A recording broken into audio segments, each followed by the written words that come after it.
Tell me a little bit about the founding story of Neatwall TV. How did you come into this business? I fell into this business. You fell into it. I Nice. did. I was a DJ for 25 years, and one of the biggest things that bothered me was wires and just really bad setups. And so, like, for me, it's like this weird OCD of like certain things should look a certain way, you know? What's the inspiration behind your logo? Because it kind of looks MTV-ish. Actually, that's Marvel Studios. The MTV logo happened about a year ago. I was watching 80s retro movies one night, and I'm just staring at this like, no, we can do better. They're not using it anymore. You know, they shut down the video channel. So I was like, I'm just doing it. And man, it sparks so many conversations. But people just like come up to me, hey, that's cool. Where can I get that? You know?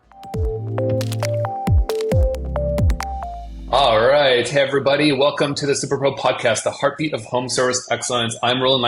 I'm your host. I'm also the co-founder of Housecall Pro, and I help advocate for all the hardworking pros out there that help make our homes better, safer, stronger, more comfortable. Through Housecall Pro, I've had the pleasure of helping hundreds of thousands of pros just like you, empowering you all to achieve more, stress less, and redefine success in our industry. Today, we have an incredible guest with us, Jason Canaan. He is the owner of Neatwall TV. Jason's built a thriving business specializing in custom AV installations. He just crossed the $1 million mark in revenue since implementing Housecall Pro. So this will be really cool. We've got a lot to learn from him. We're going to dive right into his journey, his mind shifts that have helped him scale, and the lessons he's learned along the way. Jason, welcome to the show. How are you? Man. I'm good, man. Thanks for having me. We've been talking about doing this for a while. Awesome. No, I'm glad you're on here. So tell me a little bit about the founding story of Neatwall TV. How did you come into this business? I fell into this business. I was You a fell into DJ it. for Nice. I did. I was a DJ for 25 years, and one of the biggest things that bothered me was wires and just really bad setups. And so, like, for me, it's like this weird OCD of like certain things should look a certain way, you know. Coming from the guy who leaves the cabinet door in the kitchen open at 3 o'clock in the morning, you know. But when it comes to tech and wiring, I just think it looks really nice. And you know when it doesn't. You know, you go to a dentist's office or a doctor's office and, you know, it's crooked or a wire's hanging. It sticks out, you know? Yeah. So I just did my own TV after being told that I wasn't good enough to do it. And right about when Facebook got hot and I posted it and, oh, hey, can you help me do mine? Can you help me do mine? And then it was a hobby. And then COVID happened. And when a lot of businesses, went out, Neatwall was born because movie theaters shut down. Yeah. Uh-huh. And I wasn't restricted by our carriers over here like Verizon and Comcast. They weren't allowed to go in houses. They were doing hookups at people's windows. And so you've got all these teachers that are home, and you've got, you know, people that moved to home and they're like, what's an Ethernet cable? How do I plug this in? And I'm like, all right, just stay 75 feet away. And, I just wanted to just help people out. And you just did that for the community, and it just kind of took off from there, man. That's really cool. I mean, I think you obviously found yourself this niche, and That's exactly what I hear all the time. That specific word is what I hear from everybody. Yeah, but I think it matches, being neat and having no exposed wires. Look at all these exposed wires. Bum, bum, bum, bum, bum. Still in progress right over here. But that with, hey, there's a market need. People are at home. There's no movie theaters. People don't know how to hook stuff up. They've never had to really have to hook stuff up and make sure internet's working really good. I think a lot of people don't think about there's multiple people accessing the internet at one point and multiple people streaming. So there's just like a bunch of things that are just like all of a sudden, people need, and you just jumped right into it. What's the inspiration behind your logo? Because it kind of looks MTV-ish. It's not even the logo, man. That's the logo, and actually, that's Marvel Studios. Ah, yeah, And that's all tied in. I have 5 kids, and my youngest daughter's named Morgan after Stark's daughter in the movie because I like how they wrote the character. My entire arm is Iron Man, so that's really what that is. The MTV logo happened about a year ago. I was watching 80s retro movies one night, and I'm just staring at this like, no, we can do better. They're not using it anymore. You know, they shut down the video channel, so I was like, I'm just doing it. And man, it sparks so many conversations. But people just like come up to me, hey, that's cool. Where can I get that? You know? That's cool. Yeah. Yeah, I yeah, think it's fun to have stuff that resonates with people. It's a good talking point. It's easy to share. People remember it, and obviously when you provide a good service and it's easy for people to remember, that's when you get recommended. That's when people are like, oh yeah. yeah, Jason Neatwall TV, he like did it for me. And then the name's clean. So people are like, who doesn't want a neat wall? Like no one's gonna be like, oh, I want a dirty wall. I want a wall with Right, wires right, everywhere. No, it's right. like, I Or want it cord looking neat. covers. Yeah, and the cord covers tear the drywall up. Like for that $100 you spend on a cord cover, you Yep. spend another $100 and get everything installed. I mean, it just rips everything. Yep. But I hear clean a lot. Yep. My wife gets the total credit for the Neatwall TV. She came up with the name. She owns half, so whatever happens. But she did. She came up with the name. I was struggling with the name because marketing is everything. Yep. I've owned several businesses over the years, and I've always kind of leaned towards like not like a company name, but make the name of what you do because Mm-hmm. it just sends the message. Like you see a business card, like for example, for a while there was when I was DJing, it's Canaan Entertainment, Jason Canaan at CanaanEntertainment.com. Visit us at CanaanEntertainment.com. It's too much, man. Yeah. I call it the real estate marketing thing. If you see a marketing sign by home service by a real estate agent, the biggest thing on that sign is their picture. Mm-hmm. Mm-hmm. The biggest thing on that sign should be your phone number and what Yeah. you do. Yeah. It's Yeah. just you have to kind of shop it yourself. It's kind of what I was getting at. Well, I But think, look, yeah, look, if you have TV installations by Canaan or like TV, like Neatwall, like when you incorporate your last name into it too, it makes it harder one day, if you want to pass it on, sell it, whatever. Neatwall yeah, TV is like very well insulated, very well marketable. So, not using Canaan or your last name, or for any pro that's listening, there's some real great benefits to actually not necessarily having your name in there because people will still see you and be like, oh, okay, this is still like a family-run business. It's a small local shop, or it's not Geek Squad, and and I that's don't it. want Geek Squad in my I home. I have actually gotten phone calls the day of where customers have asked them to leave. And like any big company, I mean, they're a national company, so you're going to get 18-year-olds with drills that Yeah, watch real basic videos and yeah, may or may not. I mean, I've gotten calls where mounts have gone through pipes, and my plumber friends have called, and they're like, "Yeah, I kind of need you over here." yeah, yeah, So yeah. That's a problem. it's really That's an expensive it's really problem. it is it's really cool to compete against handymen because it's like they do everything. I do just this, only this. I refer out, electricians for big jobs and they love it because I don't want to touch any of that. I do just what I do. And I Hmm. stick to just that, stay in my lane. That's the niche part of it. It's like Home Depot and Best Buy kind of came together. Everything's in, I have a 12-foot trailer and everything's in there. Everything I need for just this one job. That's it. Yep, Um, yep. so it's, yeah, we get a lot of I have my wife's van tagged, the truck and the trailer, and we get stopped all the time. I mean, Oh all the yeah. time because it's right there, Neatwall TV, and then you go, oh, and some people think you're a TV station, um, but I That's think it froze. We good? yeah, it's okay. We can keep recording. Don't Okay, worry. If it stays frozen, it's still recording in the background. Is my guess.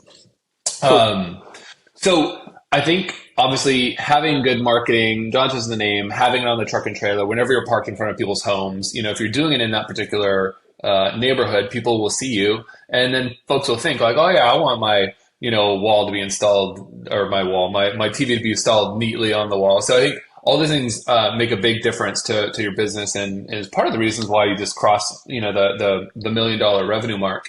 Tell me a little bit about at what point were you like, okay, I'm growing now. I got a lot of clients coming in from marketing. How did you find out about Housecall Pro, and what made you decide to use it? So Square shut me down because I was starting out and I'm doing these huge transactions, $5,000-6,000 transactions. At the time, I was not an authorized dealer for any of the big brands, which now I am. I mean, I do LG, Samsung, and people love the fact that they don't have to go and shop.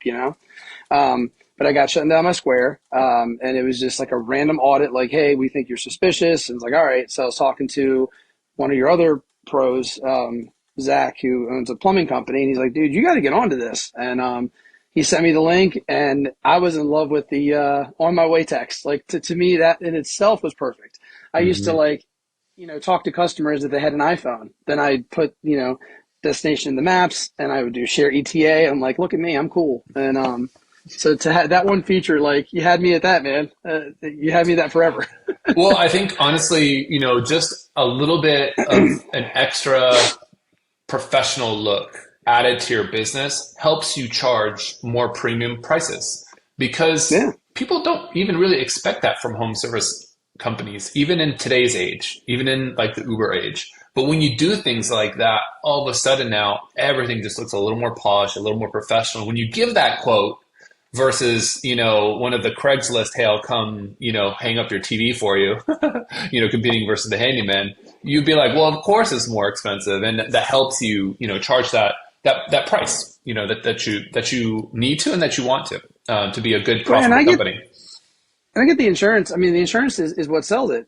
Because most handy people that work for Thumbtack and Tackle, they're not insured. They're just literally people that picked up a drill and they're trying. And so, I'll call around, you're telling me it's, $380. I'm getting quotes of 79. And I'm like, well, then that's a big conversation we're having here. And what are you getting? And then once I get to just ask them for an insurance certificate, and they call back every time because that's the warm and fuzzy. Same when you get Yeah. that little text. It's a customer service thing. As soon as you get that text, Jason's on his way. It just feels right. Yeah, yeah. Is there any other feature, now that you've been using Housecall Pro for a little while, is there any other feature that you're like, okay, yeah, I wish I'd been using this one from the start also? Like, what is that feature that maybe you could recommend to others that are just getting started? What would you tell them?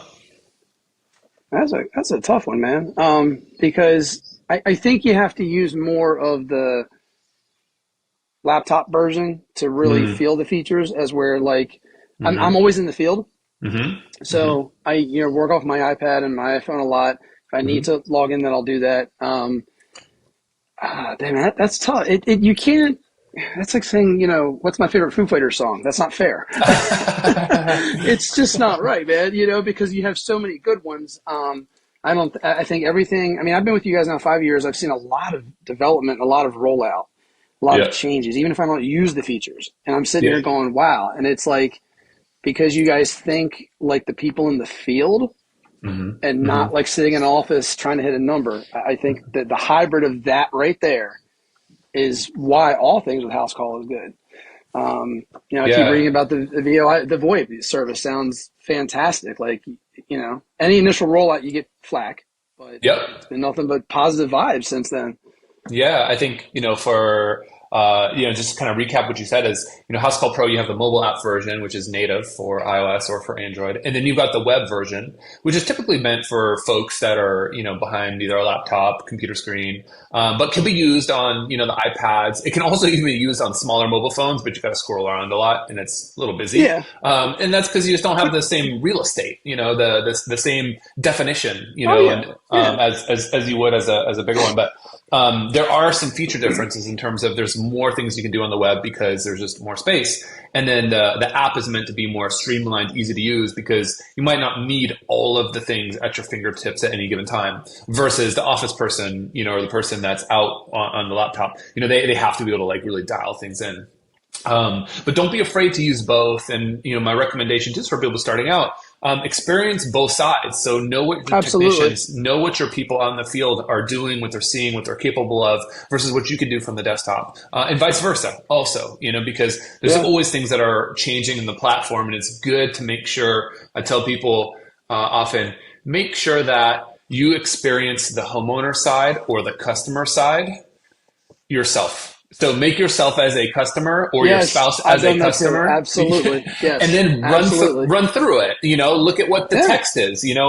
When Jason Cannon's like, if you're like Cannon, if you're like, hey, look, Jason Canaan is on the way. Okay, what does it look like? Oh, okay, boom, here's a text. And then you can see it. You can see the picture, and you can see the link, and just experiment around with it. You're not going to break anything, but definitely do that from the start so you can experience what the other side Yeah. experiences. Because there's a Absolutely. lot of Yeah. automations that happen, without us explicitly saying things because we know it's the right thing to do. That's what makes you look more professional. Well, it's like customizable, but not intimidating customizable. And to that, I'll show my age a little bit and laugh. And it's like, when MySpace came out, everyone was a coder. Everyone knew how to do stuff, and Hmm. you didn't know where to begin. You're copying this and copying that, and then you log into like House Call, and it's like you have this buffet of options. You have lots of things to choose from, but they're easy to like noodle through and figure out. And, I mean, I would say initial users, if you like how it feels, take a long weekend, take about 4 days and just comb through it. And like you said, shop it yourself is what I call it. Shop it yourself. You I want to see like what it. those, Yep. shop it yourself because no one's ever going to work as hard for you as you. It's just a Hmm. fact. One of your other podcasts talked about that. The lady and her husband, the family, it's true. Like, you'll get really good, loyal people, but there's Yep. just a passion of being the owner. It's just different. It's a psychology of work ethic. That's right. Yeah, and it's the reason why you went to start your own business because you have that Yeah. So, drive. Yeah, yeah. that's So right. shop it yourself. Yeah, And then, yeah, yeah. I think that's where you figure out where things are mistakes you learn from, or it's like an organic, my wife calls it continuing education. She has to do that for her degree. And so when I get frustrated, I'm on a job way longer than I It's should be. And I come home, she's like, it's continuing education. You won't do that again. And she's right. That's So, right. Yeah, that's a good way to look at it. I mean, look, everything's a learning experience, and there's no failure. There's only failure to learn. And so, if you're on the job and it is more difficult or it's harder, you're learning things either for next time what to say no to, or yeah. where Oh, your yes. limits or Oh, where your yes. limits are might be. If you want to like sub it out to an actual electrician. If you start Yep. dealing with, I don't know, panels and breakers and all kinds of craziness, or you're overloading stuff because you don't want anything to arc. So yeah, I That's mean, I it. think that's all really super important. Is it a little shift here, Jason? Yeah, You have your son working with you. How I did you do. recruit him into the business, and what's it like having family working for you? So that kid's my best friend. I was a single dad early on. So I Hmm. had him, and I was still DJing full time. So imagine that DJ culture and a guy with a toddler. And then, things kind of moved on, and I met my wife, and we've had 4 kids. So he has four siblings. There's 5 of them, Hmm. and I had some friends working with me. And they do better things. They go off to finish college and do the next step of their lives. So I think with any business, it's hard to find someone that's going to go the distance with an owner Yep. and do the things that we do. When I was DJing, I ran a team of 15 DJs, and we had people out covering. Some weekends we do $100,000 worth of wedding business, and just the music side of it, and that's all fun Wow. and everything. Yeah, dude, we did. I mean, I've been in DJ Times Magazine. I did some really cool stuff. Like my company handled the late President Carter's 80th birthday. Like we did that. Wow. Yeah. Um, Rudy from the movie, the Notre Dame college movie, we did his Uh-huh. 40th birthday party. That was weird because it's like I'm standing in this ballroom and people are coming in with like DVDs to sign. And it's like, I look down and I'm like, oh, Cheryl Rudiger, right, Rudy Rudiger. And then it's like he walked in and he was going to be the nicest guy. And so, you meet people. I don't know where I was going with that, but with Logan. So, you know, um, uh, Logan, it was interesting. I think he's going to go into trade school, but he's not sure. He's Yeah. going to Spain next year for culinary. He's at what we call the Center of Applied Technology South School. So it's the tech school for the county school system here. Hmm. He was going to do electrical, but then he was accepted to culinary. And it's not because he wants to be a chef. He wants to learn how to take care of himself. So it's like he looks at my plumber friends and he's like, wow, they work 5 days a week and make over 100K a year. He's like, and I won't ever have to call a plumber. Yep. He's also looking at how much do you want to work, how much do you want to make, and he doesn't want college debt. That's the biggest thing for him. Yeah. Um, Yeah. all the kids Yeah. want to do cybersecurity now, and now it's competitive. 15 years ago, that was not competitive. It was Hmm. easy to get that job.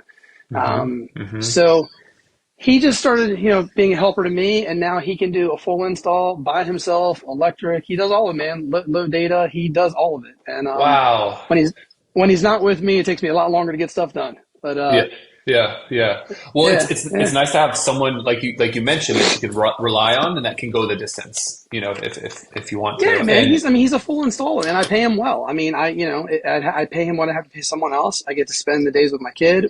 We go to lunch. We enjoy, and he keeps his grades up. So, yeah. he makes more money in one day for me than his friends do waiting tables. So he's always happy to share that. Yeah, I But mean, and also him looking at trades as a viable career path. Obviously the culinary I think is an interesting pitch, and heading down that path even for a little bit to learn how to cook for yourself is like what a cool thing. And then being able to if he wants to go down the plumbing route, have a work life balance, make great money, and also being able to fix all your own stuff. Like how cool is yeah, that? Yeah, with his a zero friend of debt, his. with zero debt, Yeah, with zero debt. that's it. Yeah. And these trades are paying and recruiting people because they're needed. I mean, there's a shortage of masons on the East Coast. Oh, okay. I Yep. like to follow different. I just like to follow economics of the area and different home services, and it's like masonry. That's a big deal. Like that's an art. Not everyone does masonry. Yeah. Yeah. So like he has a friend that's going to do elevator academy or elevator school, but he wants to go union. Logan does not interested in going union. I think he'll do the self-employment route. And if he Hmm. wants to take this over, then I mean his business is thriving and he could. So It's great to have options. Well, you've obviously yeah. been really successful, Jason. What's like one of the mind shifts that's helped you scale your business and really build this out? Are you there? Yeah, I'm here. Hold on. It says, Sorry. I have do not disturb set, but a call came through. I don't know why. So oh, okay, here we go. I'm I think it's I'm still still going. frozen. You're still Yeah, I frozen, but I can. see a little red dot. Yeah, it's recording. I can hear and see you. Yeah. Let me. That's, I'm on do not disturb. That's weird. yeah, Sorry, I can't go to airplane mode. I couldn't get the other devices to work. Sorry about that. it's okay. No worries. It looks like it's still recording. I can't see you, but I assume it's still recording. So, Yeah, I have a red um, dot and it says 99%. yeah, yeah, okay. So the question was, what are some of the mindset shifts that's really helped you scale your business and help you grow? Um,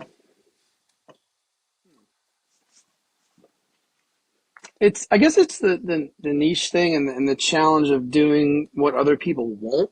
So like, I don't know, we had a huge snowstorm a couple of weeks ago, and everybody else is in and buying milk and bread and freaking out, and I'm out delivering TVs because I have a truck, so I'm going to go to work. Like, you know, um, I think just being real with people, like it probably has to do with me being a little bit of an extrovert because of my previous career. So I get people. I like to talk to people and just, golden rule. Like I just straight up, and this is goes for customers. I mean, I've gotten into it with customers where it's like, just treat people how you want to be treated. Keep it Hmm. simple. Um, Yeah, yeah, so yeah, just there's such a shortage of human, genuine stuff these days, and I think a lot of that even goes into like the COVID days. Like a lot of teenagers, if you notice, they will not make eye contact. They won't shake your hand because for that middle school section of their lives, they didn't have to. Um, yeah. That's right. And then you you don't even know, notice that, and it's almost just like I don't want to say common human decency, but like the golden rule and some of these things actually stand out when they used to be just yeah, like the norm. yeah, And it's just your manners, just your golden presentation. nugget of keep simple simple it's totally true because people want to do business with people that they like and people that they trust and people that make them feel And they good. tell their friends. They Yeah, tell their that's right. friends, man. I mean, and that was the other thing about COVID. It was like, this business blows up, and I think I did like 75 home theaters that year. That was crazy, man. Like Sonos blew up, and the whole thing was great. And then a year later, everybody's kind of hanging out again, and you go to your friend's house, and you're like, hey, that TV is great. Who did that? Jason did that. Oh man, give him a call. He's a family guy, and I just in a lot of ways, it's a sales point, but in the Hmm. same time, it's me being me. And I don't ever identify when someone says to me, um, you know, business is not personal. Business is the most personal you get with anybody because Hmm. in order to conduct decent, honest business, you have to share a part of yourself. And in that moment, it becomes personal. So anyone who operates on that is someone you shouldn't do business with because they're out for themselves. Um, I just think that all communication in some level, in some way, is personal. If That's it's right. not, then you wouldn't have it. So that's just a basic psychology I go with. And then I guess the further answer to your question of how it, what was the question again? It was like The how do I mind stay original? shift. Yeah, the mindset shifts, like Um, things that you had to like just change and think about. Honest to God, man, it was years ago when I got my first iPad. I remember, I remember when Steve Jobs introduced the iPod, and he's talking about that pocket on the side of your jeans, and everybody's like, "What are you talking about, you crazy dude?" And he's like, "Look, it holds 1,000 songs." He wasn't talking about the iPod, man. He was talking about a need that people have. He has a psychology of like looking at a situation and being like, we need that. And that Hmm. goes into kind of like I heard Mark Cuban say it once, like the definition of being an entrepreneur. And I don't think I'll ever be a billionaire like him. I mean, it'd be nice, but that's not going to be me. But he's the definition of being an entrepreneur is to create a need for something that people have. Like, Hmm. the TV thing. It's needed. I mean, Hmm. I have a job security because you're always going to have a TV. Hmm. That's right. Yeah, That's just it. Like, it's not going anywhere. Yeah, and you don't have to reinvent the wheel, which goes back to what your golden nugget, which is like keep simple simple. This has been awesome, Jason. Thank you so much for sharing all these words of wisdoms here with our audience today. If someone wants to connect with you and ask you any further questions, where can they find you online? Everything's Neatwall TV. Instagram, Facebook. I do Facebook a lot because that's where a lot of my customers come from. They can hit me on the Housecall Superpro's page, message me. Yeah, I can do the best I can to answer questions. Sure. Awesome. Well, thanks again so much for coming on, Jason. And stay tuned, everybody, for another episode next week. See you guys later. Bye-bye. Thanks, Jason. Thanks, man. Have a good one. The Superpro podcast is brought to you by Housecall Pro, the leading platform for the home service industry. Housecall Pro streamlines your workflows and simplifies everything from scheduling and dispatching to communication and billing. Unlock the full potential of your home service business with Housecall Pro. Work smarter and more efficiently with streamlined workflows and detailed analytics. Win more business and serve your customers well, every single time. Join more than 40,000 home service pros who have already revolutionized their businesses. Work smarter with streamlined workflows, get organized with centralized information, and scale your business your way. Learn more at housecallpro.com.